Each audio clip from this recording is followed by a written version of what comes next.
बोलो जयकारा बोल मेरे श्री गुरु महाराज की जय। श्री परमहंस दयाल दादा गुरुदेव महाराज की जय।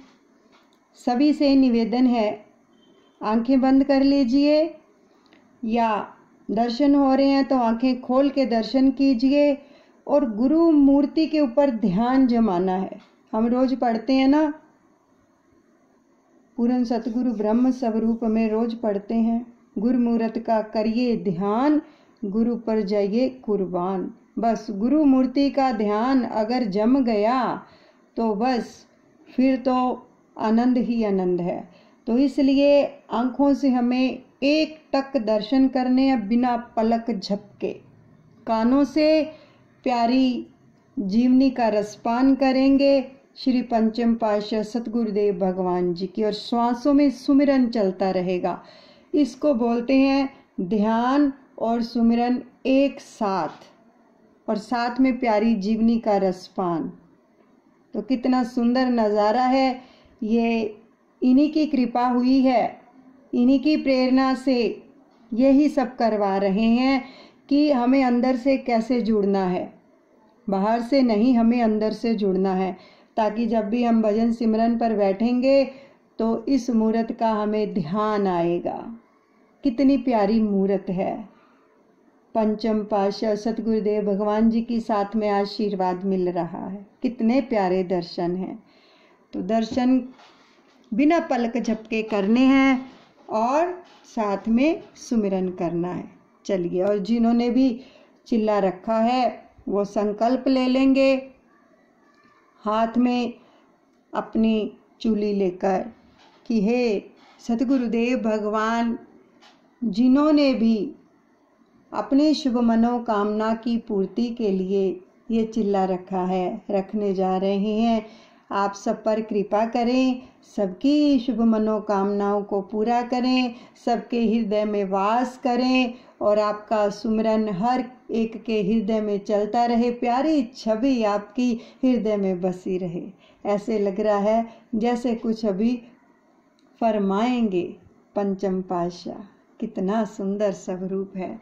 चलिए ध्यान मगन हो जाएं और चूली छोड़ दें कि हम संकल्प लेते हैं कि 40 दिन का ये चिल्ला पूरा करेंगे और नाम जाप के साथ शुभ अमर ज्योति दिव्य दर्शन जी का रसपान भी करेंगे।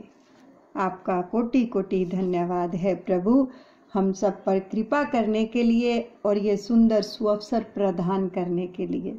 बिना पलक झपके दर्शन कीजिए, श्वासों में सुमिरन। आगे जो प्रसंग आ रहा है शुभ अवतरण, यानी यहाँ से स्टार्टिंग है। पहले मंगलाचरण हुआ, फिर वंदना हुई, अब है शुभ अवतरण। प्रकृति के अधिष्ठाता संत महापुरुष जब इस धरा धाम को पावन बनाने हेतु अवतरित होते हैं तो प्रकृति की सितार रूपी वीणा झंकृत हो उठती है। उसके मनोहारी मधुर संगीत से कण कण में बहार आ जाती है। शाश्वत आनंद, सच्ची खुशी और अमर सुख की अनुभूति होने लगती है, जो कि भक्तिवान संस्कारी हृदयों में स्वयं होने लगती है। दिव्य लोक से भर गया सृष्टि में उजियार, सच्ची खुशियों का हुआ प्राणों में संचार। हरिहर ब्रह्मा सरस्वती झुक झुक शीश नवाए, मन हर चितवन निरख करे अपने भाग्य मनाए। 36 रागव रागनिया सरगम बज सुर ताल, मधुर प्रेम की वीणा ने जनमन किया निहाल। कण कण आत्म ज्योति का देने लगा संदेश। अवतरित हुए जगत में युग पुरुष हृदेश। अवतरित हुए हैं जगत में युग पुरुष हृदेश। परमार्थ पथ के अवतारी परोपकारी संत महापुरुष पृथ्वी पर अवतरित होते हैं तो उनके चरण स्पर्श से धरती की धूल सुगंधित फूल बन जाती है। उनके सुंदर स्वरूप नूरानी जलवे से कुदरत नूरो नूर हो जाती है। आज वही समय, वही संयोग और स्वर्णिम सुअवसर सौभाग्य पा रहा है। गूंज उठे त्रैताले अरश से मधुर गीत झनकारे। पंचम रूप में प्रकट हुए श्री परमहंस साकार। नूर नूरानी छवि सुहानी अद्भुत तेज सुहाया। कुदरत के हर रंग में तब उल्लास अनुपम छाया। सतरंगी धनुषाकार बने नभ में है चढ़े आया। आत्म आनंद अंतर मन में सात रंग दर्शाया। प्रेम सागर प्रेमी दिलों में खुशियाँ बन लहराया। अद्भुत अनुपम भक्ति का आनंद निराला पाया। आज श्री परमहंस दयाल जी के भक्ति में उद्यान में एक अद्भुत पुष्प खिला। संध्या का समय प्रकृति ने रंग छिटकाया। भीनी भीनी सुगंधी अंबर धरती दसों दिशाओं के कनकन में एक दिव्य अनूठी ध्वनि संगीत के ताल पर नृत्य कर रही थी। एक अद्भुत तेज, परम उल्लास, अंतर्मन में हल्की हल्की पवन के सुगंधित झोंकों मानो जीवन को जीवनदायिनी भक्ति अनुपायनी के अम्य रस से भर रहे थे।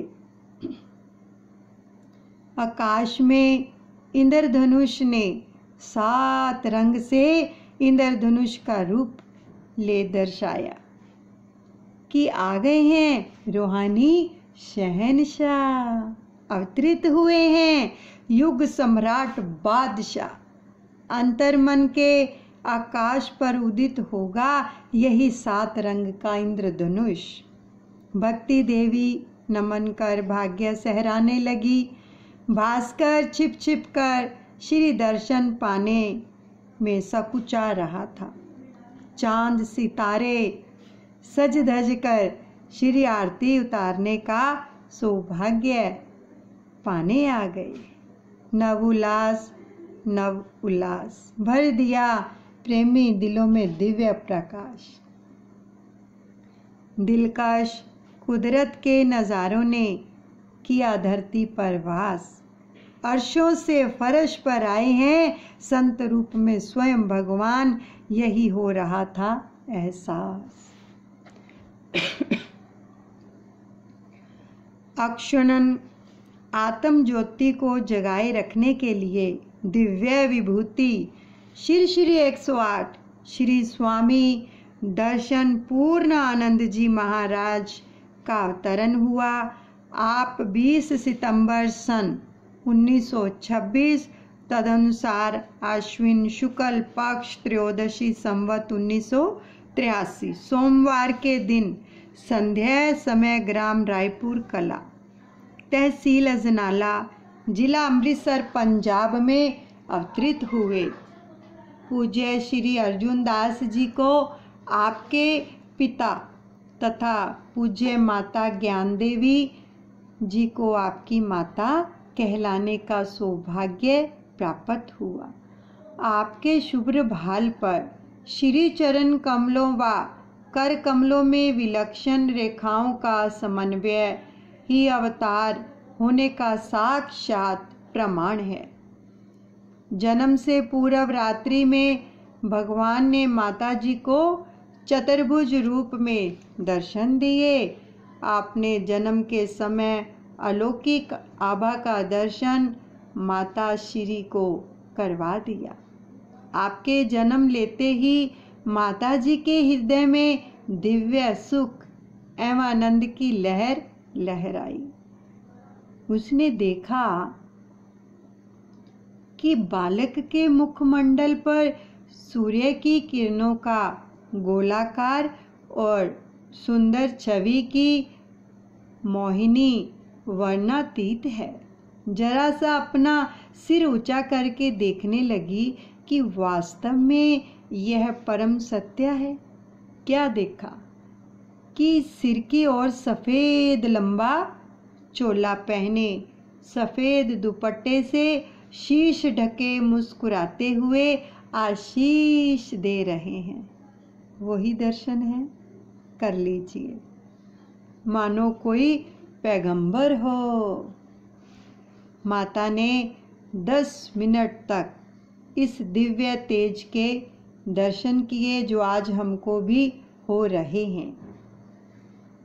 पुनः आपकी ओर निहारा तो आपके मस्तक पर भी चंद्रमा की ज्योति को चमकते हुए पाया। जब वह स्वरूप आँखों से ओझल हुआ तो उसने आपके मस्तक पर हाथ फेरते हुए पास बैठी वृद्धा से कहा, नानी, यहाँ क्या हुआ था? मैंने उस समय ऐसी आवाज़ सुनी जैसे आसमान से पार नृत्य गान हो रहा हो, देवलोक से देवता फूल बरसा रहे हों, बांसुरी की मधुर तान के साथ कई ताल बज रहे हों। उन फकीर का तेज में वर्णन नहीं कर सकती। मेरा शरीर रोमांचित हो रहा है।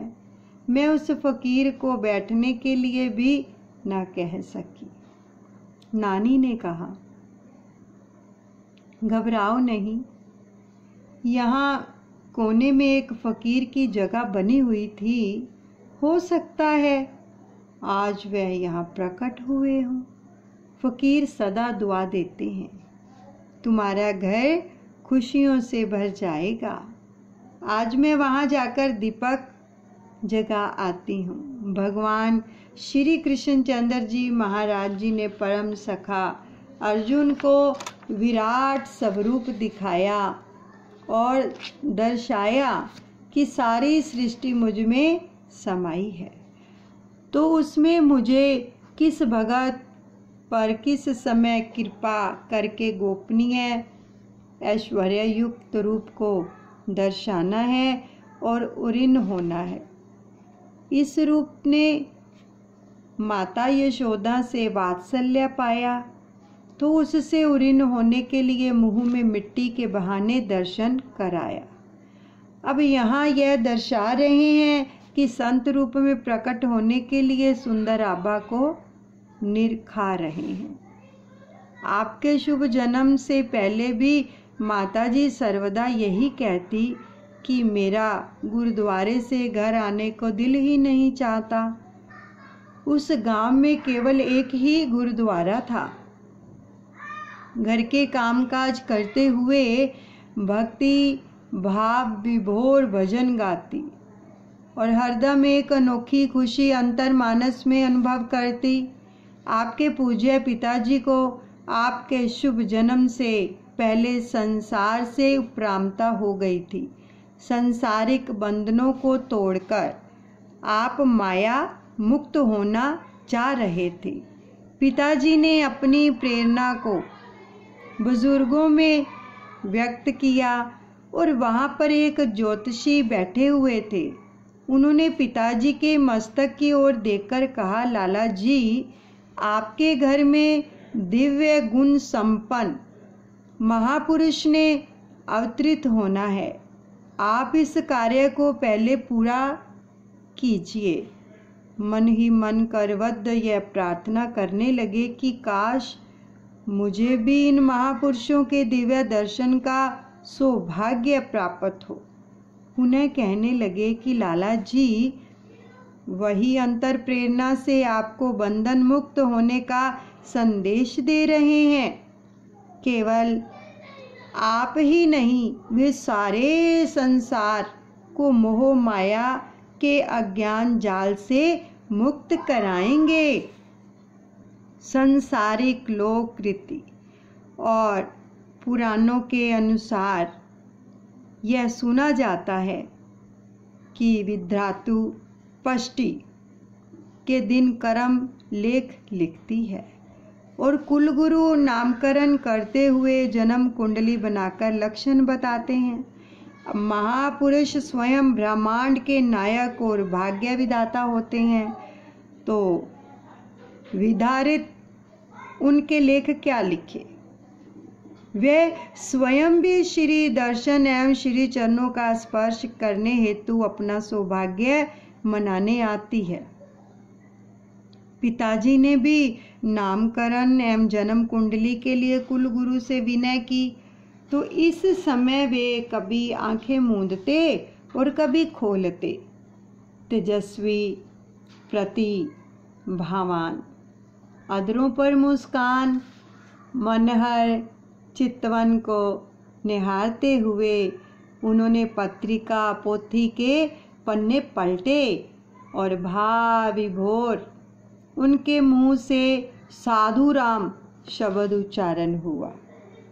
लाला जी, इस जन्म कुंडली के लगन व ग्रह गोचर के भेद हम नहीं बता सकते, ये बुद्धि से परे हैं।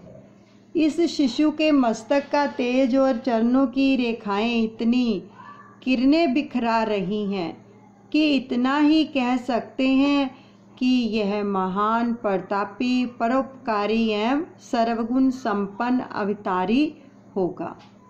इतना इतना इतना महान संत, परम संत, जो सर्व सृष्टि को अज्ञान और माया से छुड़ाकर ज्ञान का प्रकाश फैलाएगा। अब मैं इसके आगे और कुछ समझाने में असमर्थ हूँ। तो उसी समय आपकी पूज्य माता जी व पिताजी सोचने लगे, हो सकता है कि यह वाणी जो है सत्य हो। कभी कभी चमत्कार देखकर पूर्ण विश्वास हो जाता है कि कहीं यह नाम सत्य न हो जाए। अतः उन्होंने आपका नाम बदलकर साधु राम से क्या कर दिया, बदलकर राम प्रकाश रखा और यही नाम अन्य संबंधियों में प्रचलित हुआ। आपके जन्म के कुछ समय उपरांत पिता जी को संसार से जो थी उपरामता हो गई। ध्यान कीजिए,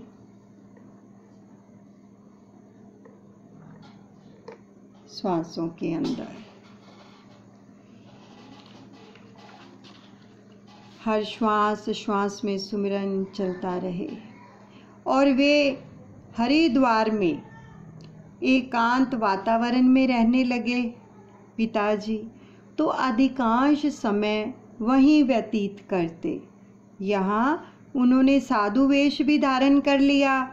जब कभी घर आते तो एक कमरे में बड़े सपुत्र अमरनाथ जी आटा, घी, चावल आदि भर देते और पिताजी अपनी मस्ती में फकीरों, साधु संतों में बांटते रहते, मौन रहते और मौजवश कहते, साधु ही साधु। आपकी बाल लीलाओं का सौभाग्य रायपुर कला गांव की धरती को मिला। मिट्टी के घर, मिट्टी की सड़कें और पास में कलकल करती हुई रावी का किनारा। मिट्टी से बना हुआ। आपने दर्शा दिया कि संत महापुरुष धरती की पुकार को सुनते हैं और महापुरुषों के चरण स्पर्श से मिट्टी भी सोना बन जाती है। वह अपने भाग्य सराहती है कि भू भार हटाने आए हैं समय के महापुरुष। आपकी माताजी साधु सेवी और सत्संग में रुचि रखने वाली थी। वहाँ ग्राम के गुरुद्वारा में आपको साथ ले जाती। आपके शीश पर पतली पतली जटाएं थी। आप माता की गोदी से उतरकर बार बार अपना सिर धरती पर रखते और माथा टेकते, किलकारी मारकर हंसते, और जब आप मुख नीचे कर ऊपर उठाते तो अनायास ही वहाँ बैठे भगत हृदयों का ध्यान आपकी ओर आकर्षित हो जाता। तो उस समय ऐसे लगता कि मानो बादलों की ओट में सूर्य ने अपनी रश्मियों को भूतल पर डालकर उसे प्रकाशमान बना दिया हो। जब कभी माता श्री को गुरुद्वारे में जाने में देर हो जाती तो आप अत्यधिक मचलना शुरू कर देते। शीघ्र ही सब काम छोड़कर स्वयं माता जी या आपकी बड़ी बहन शीला जी आपको उठाकर गुरुद्वारे चली जाती। अब पिछले जन्मों की तपश्चर्या के अनुरूप ही बाल रूप की लीलाएं निरखने का आनंद मिलता है। गांव की कई स्त्रियां बुजुर्ग आपके घर में आकर कहते, बीबी आप धन्य हैं, आपके घर कोई भगवान का रूप ही आया है। हमारा दिल इसे मिले बिना अधीर रहता है।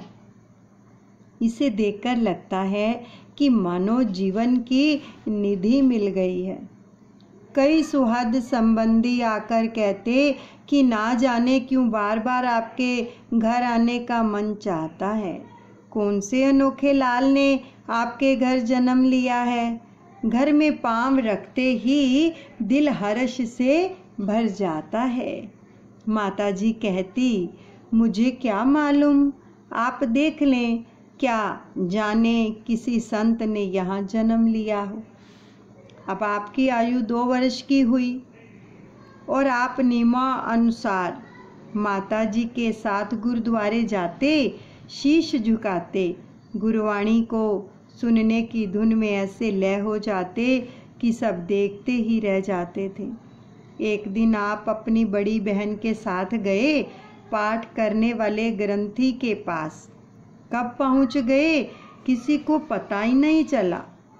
दूर से किसी ने आवाज लगाई, बाबा जी अंदर बच्चा कैसे पहुंच गया। आप जी, चूंकि भक्तिवान रूहें अंतर हृदय से प्रकाशित होती हैं, आप जी ने आप पर दृष्टि डाली और पाठ पढ़ते पढ़ते उच्चारण करने लगे, धन निरंकार, धन निरंकार, धन निरंकार। संकट भी उच्च स्वर में बोलने लगी, धन निरंकार। अब बाबा जी आनंदातिरेक से उच्चारण करने लगे कि निरंकार की ज्योत किस रूप में और कब आती है। वह अपना रूप जो है प्रकटाती है, परंतु जीव समझ नहीं पाते।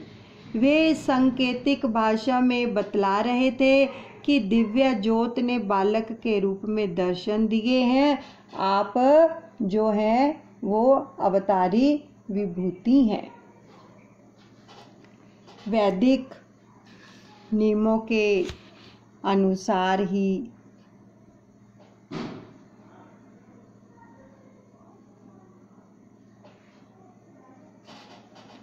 संसार में यह नियम प्रचलित है कि नाम संस्कार और अन्नप्राशन, मुंडन संस्कार आदि समय समय पर संबंधियों में पर्व की भांति जो है मनाए जाते हैं। आपके मुंडन संस्कार पर भी संबंधी एवं ग्रामवासी एकत्रित हुए। प्राय बालक मुंडन करवाते हुए रोते हैं, परंतु आपका खिलता हंसता हुआ चेहरा सबके दिलों में अनोखी प्रसन्नता भर रहा था। पंडित जी ने मंत्र बोला और नाई ने मुंडन आरंभ किया। अचानक ही एक बुजुर्ग के मुंह से निकला, माता, इसके सिर से निकलती हर बाल की किरण बतला रही है कि यह साधारण मुंडन नहीं, यह एक संन्यास की क्रिया है। भाव ये कि ये स्वयं अभी से संन्यास ले रहे हैं और भावी समय में हजारों सन्यासी बनाएंगे, अर्थात आप काल माया के बंधनों से छुड़ाकर सत्य का पथ दर्शाएंगे। उस समय किसी ने इस पर अधिक ध्यान नहीं दिया। कौन जाने कि बुजुर्ग के शब्द भविष्यवाणी थे और उसके अंतर हृदय में भगवान प्रकट होकर स्वयं संदेश सुना रहे थे। योग माया के वशीभूत हो सबने सुना अनसुना कर दिया और आमोद प्रमोद किया। वह भविष्यवाणी आज सब पर प्रकट है। विलक्षणता महापुरुषे अपनी पग पग पर दर्शाते हैं, खोलते हैं राज हकीकत के, कोई समझ उन्हें ना पाते हैं। हर खेल ही उनकी लीला है, हर खेल में रहस्य है छिपा, वे बाल सुलभ लीलाओं में पैगाम अमर देते हैं सुना। इनके ही नूरी जलवे से भरा नूर जहाँ के हर रंग में, चमत्कार सभी कुदरत के हुए रोशन इनके ही संग में। सूखे आनंद खुशियों के सागर अमृत का मेह बरसाते हैं, होते हैं धन्य वही जग में जो पावन दर्शन पाते हैं। यदि बाहरी दृष्टि से देखा जाए तो साधारणतः अबोध बालक की क्रीड़ाएं क्रीड़ा बनकर रह जाती हैं। असाधारण अर्थात दैवी शक्ति संपन्न बालक खेल खेल में ही जीवन के लक्ष्य का रहस्य बतलाते हैं। अभी आपकी अवस्था 4-5 वर्ष की हुई कि गांव की बुजुर्ग स्त्रियां उस समय सूत काटती थी। संध्या समय आप उनके पास जाकर कहते, इना कच्चियां तंदा टूट जाना। यह समय सूत काटने का नहीं है, भजन सुमिरन करो, गुरुद्वारे चलो, जो आपका अपना काम है वही करो। वे आपकी मुस्कुराती मनमोहनी छवि को देखती रह जाती, आप गुरुद्वारे की ओर चल देते। आप बचपन से ही सौम्य प्रवृत्ति एवं असाधारण प्रकृति की आभा लिए हुए थे। उस समय कौन जानता था कि आप अमर सत्यता की ज्योति का विराट स्वरूप बनेंगे। अवतार स्वयं चमत्कार दिखाते नहीं, अपितु स्वयं को छिपाते हैं। जैसा कि कृष्ण रूप भगवान हर खेल के चमत्कार पर माया का पर्दा डाल सबको भ्रमित कर देते थे। आपने लौकिक मर्यादाओं का पालन करने के लिए पाठशाला में शिक्षा प्राप्त की और ज्ञान के सागर होते हुए भी संसार के नियम धर्मों को मुख्यता प्रदान की। गांव बलड़वाल में माध्यमिक पाठशाला में पढ़ना आरंभ किया। केवल दिखावा मात्र बच्चों के साथ खेलना आरंभ करते और बीच में से निकलकर रावी नदी के बांध पर मिट्टी पर आंखें मूंद कर बैठ जाते। कभी कभी बच्चे आपको वहां से आकर उठाते और ठिठोली करते हुए कहते, कि हमारे साथ क्यों नहीं खेलते? यहाँ क्या मिलता है? तो आप कहते कि हम भगवान के साथ खेलते हैं, उसका खेल देखते हैं। चाहो तो तुम भी यहाँ बैठकर देखो। कल कल करती नदी के पानी की धुन मानो दैवी संगीत सुना रही है। ऐसा सुनकर वे बच्चे कभी कभी वहाँ बैठ जाते और सचमुच प्यारी धुन है कहते हुए उठ जाते। मायावश पुनः अपने खेल खेलने लगते। आपकी आयु 10 वर्ष की हुई और आपके शिक्षक का नाम राम प्रकाश था। तो वह भी भक्ति भाव रखने वाला पुरुष था। वह सोचता था कि इन्हें देखकर ऐसे लगता है कि इनके अंदर दैवी शक्ति है। कक्षा में भी शांत एकांत एकाग्र और पढ़ाई में भी सबसे आगे। जब भी देखो छुट्टी होते ही नदी पर चले जाते हैं और कई बार आते जाते देखा कि समाधि लगाए बैठे होते हैं। एक बार मास्टर जी भी आपके पीछे पीछे आए और पूछने लगे, राम प्रकाश, क्या अभी से तुम्हें राम भगवान ने प्रकाशित कर दिया है? अभी तो तुम्हारे खेल कूद आमोद प्रमोद के दिन हैं, हमें भी कुछ ज्ञान करवाओ। तो आपने भी नम्रता से कहा, आपकी शिक्षा से मैं शिक्षित हो रहा हूँ। आप ही कहते हैं कि संसार भगवान का खेल मात्र है। आप गुरु हैं, मैं तो आपके द्वारा दी गई शिक्षा से उस खेल को देखने यहाँ आता हूँ, उसे अनुभव करने का प्रयास कर रहा हूँ। प्रकृति का कण कण उसके दिव्य तेज से कैसे अनोखे खेल खेल रहा है। चांद, सूर्य, बादल, धूप, छाया, क्या अनोखा खेल है। सब समय में बंधे हुए हैं और अपना अपना कर्तव्य निभा रहे हैं। हमें भी कर्तव्य पथ पर चलते रहना चाहिए। अब शिक्षक देखता ही रह गया कि महापुरुषों की वाणियों को, रामायण अथवा गीता को हमने पढ़ा अवश्य, परंतु मनन नहीं किया। यह बालक अभी से अनुभव कर रहा है। वह क्या जाने कि ये साक्षात पार ब्रह्म स्वरूप है। प्राइमरी तक यहाँ शिक्षा ग्रहण कर आप अमृतसर जाने लगे। आपने लौकिक शिक्षा हिंदी और उर्दू और फारसी और अंग्रेजी में प्राप्त की। सन 1944 में आपने मैट्रिक पास कर ली और महाप्रभु जी गणित में अत्यधिक प्रवीण थे। और इस संदर्भ में आपने स्वयं फरमाया था कि हमारे गणित के अध्यापक हमें छुट्टी वाले दिन भी बिना फीस के पढ़ाया करते थे। और एक दिन बच्चों ने मिलकर छुट्टी कर ली और कोई भी पढ़ने नहीं गया। तो अगली बार जब बच्चे उनके घर पढ़ने गए तो उन्होंने समझाया कि वह तो उनके भले की सोचते हैं, और हमने उस दिन से यह प्रण कर लिया कि बाकी बच्चों में से कोई जाए ना जाए, लेकिन हम तो अवश्य जाएंगे। शिक्षा ग्रहण करने के लिए शिक्षक के प्रति श्रद्धा और जीवन में अनुशासन अत्यावश्यक है। आपने पुनः कभी छुट्टी नहीं की और गणित में आप सदैव ही सर्वोपरि रहे। और आपके बड़े भाई कलकत्ता में दुकान और व्यापार करते थे।